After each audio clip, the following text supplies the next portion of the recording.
এই দিশা, বলছি আমি অঙ্কে তো 8 পেয়েছি, মাকে রেজাল্টে কি করে দেখাই বলতো? আরে বাবা, তুইও তো চাপ নিচ্ছিস কেন? 8-এর পরে 0 বসিয়ে দে, তাহলেই তো 80 হয়ে যায়। হ্যাঁ, থ্যাংক ইউ ভাই, থ্যাংক ইউ। ওমা, এই যে আমার অঙ্কের রেজাল্ট। বাবারে বাবা, মোনা এত ভালো রেজাল্ট করেছিস তুই? ওরে বাবা, দাঁড়া দাঁড়া, তোর জন্য একটা গিফট আছে, গিফট নিয়ে আসি। এত ভালো রেজাল্ট, গিফট তো দিতেই হবে, দাঁড়া। আমার ঝাঁটা কেন? বাবা, 50-এর পরীক্ষায় 80 পেয়েছি, ঝাঁটার থেকে ভালো গিফট আর কি হয় মোনা? কাকু একটা কোক দিও তো। কিরে, ভালো আছিস? হ্যাঁ কাকু, ভালো আছি। তুমি কেমন আছো? এখন তো আসিসই না আমাদের এখানে, একবার এসে ঘুরে যা।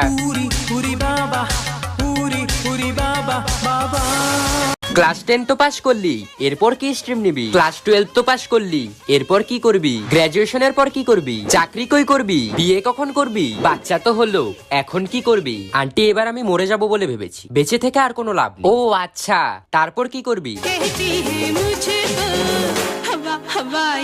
ওর শরীরে আমার রক্ত বইছে, ওকে আমি ইঞ্জিনিয়ার বানাবো, ও আমার মেয়ে। ওকে আমি 10 মাস 10 দিন পেটে ধরেছি, ও আমার মেয়ে, ওকে আমি ডাক্তার বানাবো। ও আমার মেয়ে, ও আমার মেয়ে, ও আমার মেয়ে, বলছি তো আমার মেয়ে। বলছি তো আমার মেয়ে।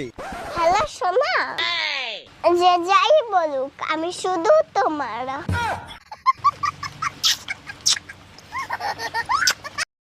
আচ্ছা বলুন তো দিদি, রবীন্দ্রনাথ ঠাকুর নোবেল কেন পেয়েছিলেন? এটা কোন বাঙালি জানে না? দিদি, আমি একজন টিচার হয়ে এটুকু জানবো না? আসলে রবি ঠাকুর কদবেল একেবারেই পছন্দ করতেন না, এমনকি বেল ফুলও পছন্দ করতেন না। আর শুধু তাই নয়, কলিং বেল, সাইকেলের বেল, কোনো বেলই তিনি পছন্দ করতেন না। আর যেহেতু উনি কোনো বেলই পছন্দ করতেন না, তাই ব্রিটিশরা ওনাকে নো বেল দিয়েছিলেন। ও মামা, কি আমার একটা আইফোন 16 কিনে দেন না? কত দাম?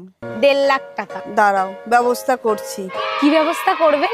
ছেলেকে বলে তোমাকে ডিভোর্স দেওয়ার ব্যবস্থা করছি। তুমি কি আমার মনের মধ্যে থাকবে? না, আমার নিজের বাসা আছে। তুই মুরগির ঠ্যাং খাস? না, কহান দেয় না, কহান দেয় কোন নোংরার মধ্যে দাইতে বাড়ায়। মুরগির ঠ্যাং খাবে না, ডিমটা ভালো লাগে, ডিমটা খাই। হ্যাঁ, ডিমটা তো খাবি। মুরগির গুয়া দিয়ে বানাই যে। স্যার, আমি আজকে একটা স্বপ্ন দেখেছি। তা কি স্বপ্ন দেখলি? আমার হাতে গু আর আপনার হাতে মধু। তা তো হবে, কারণ আমি একজন জ্ঞানী মানুষ, আমার হাতে তো মধু থাকবেই। আর তুই একটা ছাগল, তোর হাতে তো গু থাকবেই। স্যার, আমার স্বপ্নের কথা এখনো শেষ হয় নাই। আচ্ছা, পরে কি দেখেছিলি বল? তারপর আমি দেখলাম আপনার হাত আমি চাটতাছি আর আমার হাত আপনি চাটতাছেন। তোর হাতের মোবাইলটা তো অনেক সুন্দর। সুন্দর তো হবে, আইফোন 14 প্রো ম্যাক্স। তা কত টাকা দিয়ে কিনলি? দৌড় প্রতিযোগিতায় জিতেছি। কি কস? তা কত জনে দৌড়াইছিলি? 3 জন। কে কে? একজন পুলিশ, একজন মোবাইল দোকানদার আর আমি। দাও ফুচকা দাও। একটু ঝাল করে বানাবে। হ্যাঁ দাদা, ঝাল হয়নি, একটু বেশি করে ঝাল দাও। এটা ঝাল হয়নি, একটু ঝাল দাও। না, একদম ঝাল হচ্ছে না দাদা, ঝাল দাও, আরো ঝাল দাও। ওই সব লঙ্কাগুলো ঢেলে দাও ওর মধ্যে। হ্যাঁ, ঝাল দাও, ঝাল দাও, ঝাল দাও। এখনো ঝাল হয়নি দাদা, আরো ঝাল দাও, আরো ঝাল দাও। হ্যালো ভাই। হ্যাঁ ভাই বল। আইসক্রিম খাবি? না রে ভাই, আমি আইসক্রিম খাবো না, আমার প্রচন্ড জ্বর এসেছে ভাই। আমি টাকা দেবো। কে বললো আমি খাবো না? কিরে, তোর স্কুল স্যার আমাকে রাস্তায় দেখে অজ্ঞান হয়ে গেল কেন?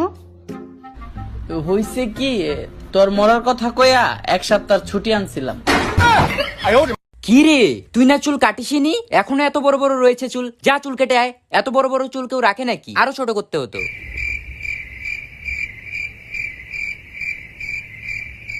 আমার মাথা ব্যথা করছে, ঘুমিয়ে পড়ি। আজকের খাওয়াটা ভালোই ছিল, ঘুমিয়ে পড়ি। এত টেনশন আমি মাথায় নিতে পারছি না, ঘুমিয়ে পড়ি। আমার এক্স এর কথা খুব মনে পড়ছে, ঘুমিয়ে পড়ি। আমার রেজাল্ট খুব বাজে হয়েছে, ঘুমিয়ে পড়ি। বউ মরে গেলে 2 দিন কান্না, 3 দিন বন্ধ রান্না, স্বামী 4 দিন ভালো করে খান্না, 5-6 দিন সুখের ঢেউ, 7 দিনের পরে আনবে আবার ঘর, 7 দিনের পরে আনে আবার ঘর নতুন একটা বউ, স্বামীকে বিশ্বাস। একদিন আমি খুব স্পিডে ফেসবুক চালাচ্ছিলাম, হঠাৎ করে ইউটিউবের সাথে ধাক্কা খেয়ে কয়লার দোকানে পড়ে গেলাম।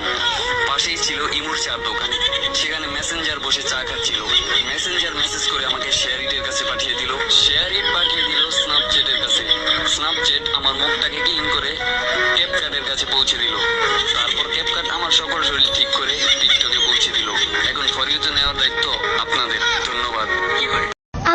একটা কথা জিগাই। কি কথা আব্বা জিগাও? আব্বা তুমি আঙ্গর আম্মারে কি দিকে বিয়া করছিলা? ও তোর আম্মার যে গালে একটা তিল আছে না, ওই তিল্লা দিকা তোর আম্মারে বিয়া করছিলাম। এই ছোট্ট একটা বস্তুর লেগে তুমি বুঝতে একটা